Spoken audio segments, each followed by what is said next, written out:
मूर्ख शिष्य को उपदेश देने, दुष्ट स्त्री का भरण पोषण करने अथवा दुखी व्यक्तियों की संगत से विद्वान मनुष्य भी कष्ट भोगते हैं। इसलिए बुद्धिहीन व्यक्ति को कभी भी सत्कार्य के लिए प्रेरित नहीं करना चाहिए। चरित्रहीन स्त्री से दूर रहें, अन्यथा वह बदनामी का कारण बन जाएगी। इसी प्रकार दुखी व्यक्ति से कभी सुख प्राप्त नहीं हो सकता। अंत उसकी संगत से बचें। कटु वचन बोलने वाली स्त्री, पापयुक्त आचरण करने वाला मित्र तथा विश्वासघाती एवं मनमानी सेवक की संगत करने वाले मनुष्य के निश्चित ही मृत्यु का वास होता है। ऐसे मनुष्य कभी भी मृत्यु का कारण बन सकता है।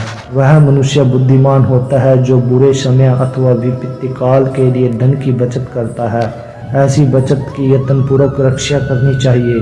इसी प्रकार स्त्री भी धन के समान है, इसलिए उसकी भी रक्षा करे। लेकिन इससे पहले मनुष्य को अपनी सुरक्षा के प्रति सतर्क रहना चाहिए। यदि वह स्वयं सुरक्षित है तभी धन और स्त्री की रक्षा करने में समर्थ होगा। विपत्ति काल के लिए मनुष्य को धन का संचय अवश्य करना चाहिए, लेकिन कभी यह न सोचे कि धन के द्वारा वे विपत्ति को दूर करने में समर्थ हो जाएंगे। चंचलता लक्ष्मी का स्वभाव है, इसलिए वह कभी नहीं ठहरती। यद्यपि धन का संचय मनुष्य की बुद्धिमत्ता का परिचायक है।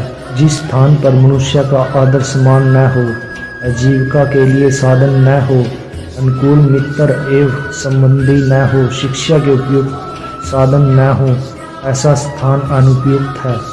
इसलिए बिना चिंता किए उसे छोड़ देना चाहिए। जो स्थान 5 प्रकार की मूलभूत सुविधाओं अर्थात कर्मकांडी ब्राह्मणों, न्यायप्रिय राजा, धन संपन्न व्यापारी, जलयुक्त नदियाँ तथा अच्छी चिकित्साओं से रहित हो, वह बुद्धिमान व्यक्ति के लिए अनुपयुक्त है।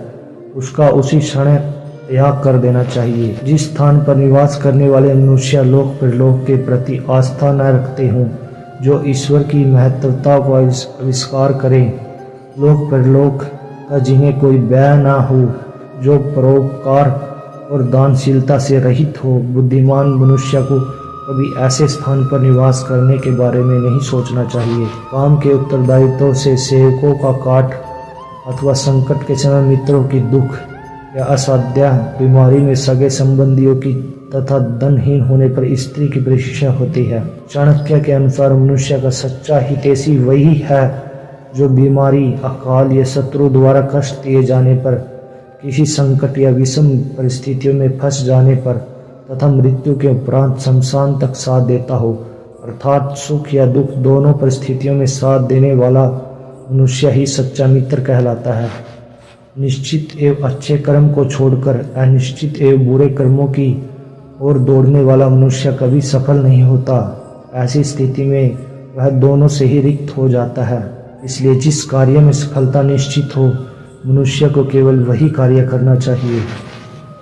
वीडियो को देखने के लिए शुक्रिया। इस चैनल को सब्सक्राइब करें और वीडियो को लाइक करें ताकि आपको सफल जीवन जीने के बारे में पूरी जानकारी मिल सके। धन्यवाद।